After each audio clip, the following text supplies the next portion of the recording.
Hello and welcome to the CNBC-TV18 special. I'm Shereen Bhan. Well, AI is the buzzword, and joining the AI party is InterGlobe's Rahul Bhatia. He has an unusual co-pilot on board in CP Gurnani, veteran IT sector specialist who was with Tech Mahindra for almost 20 years, and the two of them have joined hands now to get into transforming the world of technology through the lens of AI. Mr. Bhatia and Mr. Gurnani, many thanks for joining us here on CNBC TV18. Appreciate your time.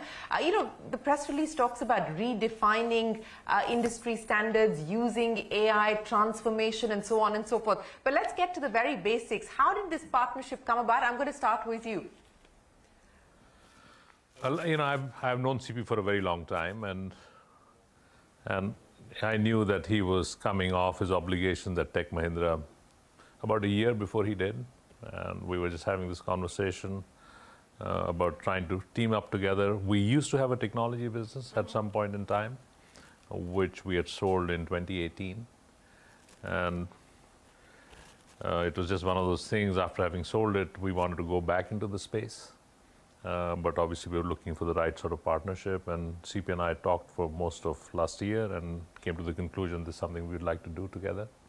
And here we are. So it's been a year in the making, Mr. Gurnani. I remember when we spoke about what you would do post-Tech Mahindra, I was very clear you were not going to walk away into the sunset. And here you are, starting afresh. How do you differentiate this venture from what you know and what is around us at this point in time in the IT sector? So let's first address the drivers from my perspective. From my perspective was that every second guy I knew started asking me a question after your interview, that what's my bucket list? Because that's how you started that interview. And I looked at various things. I'm not saying that there was zero bucket list, but there were two definitely which came up repeatedly. Number one was that I was always a corporate entrepreneur. I did create ventures, I did scale up ventures, but it was never where I was responsible for contributing right from the day zero. So I said, no, I now need to become an entrepreneur myself. So that was my first driver. The second driver was that industry, we built a great industry. And I still believe that, in terms of IT services, there is no other country, there are no other, we now deliver global scale product and we do global scale, customer work. So I said, but more often than not, we are dependent on product and platforms which have not been made in India. Why is it that we cannot create a SaaS venture which addresses the global market? I'm not saying it has never been done, but it's more that when I started researching the subject, and thanks to my, knowing Rahul Bhatia, it was very clear that TTLH is a market which probably can benefit from new intervention. You already have clients on board? A few clients with whom we are doing proofs of concept. The reason is that product takes a little longer to evolve and build. But when you're trying to integrate products and improving a particular process thanks to AI, I think it is easier to do proofs of concept. So our current boardroom conversations are A, sharing the vision of the products, and number two is what and how soon can we show you what AI will be able to do for your businesses. So how soon can we expect this to take off, pun intended? The takeoff has happened today. The takeoff has happened today, but in your words, the proof of concept, how long will it take for you to actually be able to deliver on the promise that you're holding out? I think, I left Tech Mahindra on 19th of December, and since then, most of the days are when we have been working together, listening to the customers, talking to the prospects, building teams. So I think over the next 1 year, you will see a lot of good announcements. This is just the beginning. This is just the beginning. Well, let's address the beginning, Mr. Bhatia. You are, of course, going to be the majority shareholder in this venture. Can you break that up for us? What is the exact shareholding going to be? We prefer not to talk about it. It's not relevant. Okay. I think that what is important is the journey and what we intend to build together. Over time, of course, I would expect that as leadership comes into the company, there would be a mechanism to reward them for their efforts. So it'll be an ever-changing thing. Like I said, it's not relevant. So you are looking at bringing other partners on board? We were talking about, I was referring to ESOPs. people who will come on board in the company, and they'll obviously, as the company sort of starts to fire on all 4 engines, that they get an equitable piece of the action. But how is this going to work in terms of being able to service everything else that's under the InterGlobe umbrella from Indigo Airlines downwards? What is the arrangement going to be for this particular joint venture servicing some of the other brands under the InterGlobe umbrella? Shereen, the joint venture with CP is not predicated on the businesses we have in terms of it becoming a service provider to these businesses. If that happens, it's just something that will happen. But I think what we bring to the table to the joint venture is the fact that we are in these 4 distinct industries, the fact that we have a lot of domain knowledge in each of these industries, the fact that we understand where these industries are not able to talk to each other. And we feel that just because of the institutional knowledge, what we bring to the table is this common thread of where the opportunities may lie. And once we're able to identify them, and off that sometimes co-create products and services, that'll have applicability on a global level. And if in that applicability, companies that we are engaged with find the proposition appealing, then of course they will work with them. So as you know, whether it's the airline, we are heavily invested in travel commerce. We are invested in our relationship with Accor. We are invested with UPS. And we just think there's a thread to be woven between these businesses to come up with some unique proposition. But just in terms of capital, I mean, what's the kind of capital that you're putting into this business as it gets started? Yeah. I mean, without going into numbers, we are well funded. And yeah, we're well funded for several years to come. And we'll see how things go. What are the problems that you hope to solve? Shereen, the best part of these few months is listening to the customers, listening to some of the young startups, and also talking to some of the large hyperscalers. Because all of us are trying to solve some of the challenges, So we've just been gathering information. It all boils down to you as a customer, or enterprise as a customer, or the customer's customer.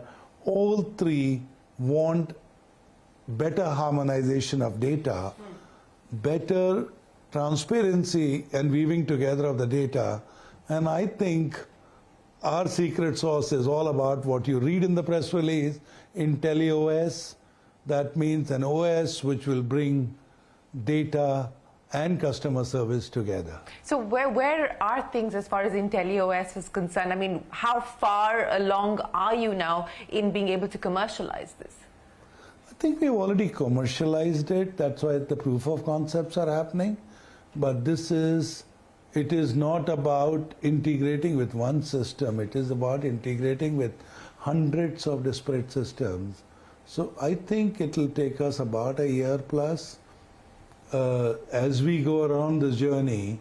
I mean, it will become better. Just remember the evolution of the AI also. Conversational AI, all of us have seen it for the last 15, 20 years. It's only gone mainstream now. Similarly, Gen AI, I mean, it is not that it is a new subject. It has only gone mainstream now. So I think the system will continuously evolve, and the basics of IntelliOS are already functional. So, Mr. Bhatia, in terms of the digitization and tech transformation experience within InterGlobe itself, whether it's the airline or the hospitality business, where do you believe you're on that curve? What kind of spending do you believe you will need to put in across each of these businesses to ensure that you get the outcomes that you're looking for? Well, while I'm not at liberty to answer on behalf of the airline, but I do know in our most recent analyst engagements, Peter has made it clear that increasingly the company is going to invest money into technology because there's just so much underlying value that you can unlock by just making your businesses more efficient. So the company started when it started in the manner it started, but as it sort of gains exponential complexity, bringing in technology to streamline some of the processes there's just so much value that we want to obviously unlock. What gave you the confidence of making a return to the IT business? Because as you said, you exited in 2018. What gave you the confidence to want to make a return? Given the nature of competition at this point in time. Yeah, well, two things. One, CP gives me a lot of confidence, and two, at the risk of sounding a little bit immodest, we have been there before.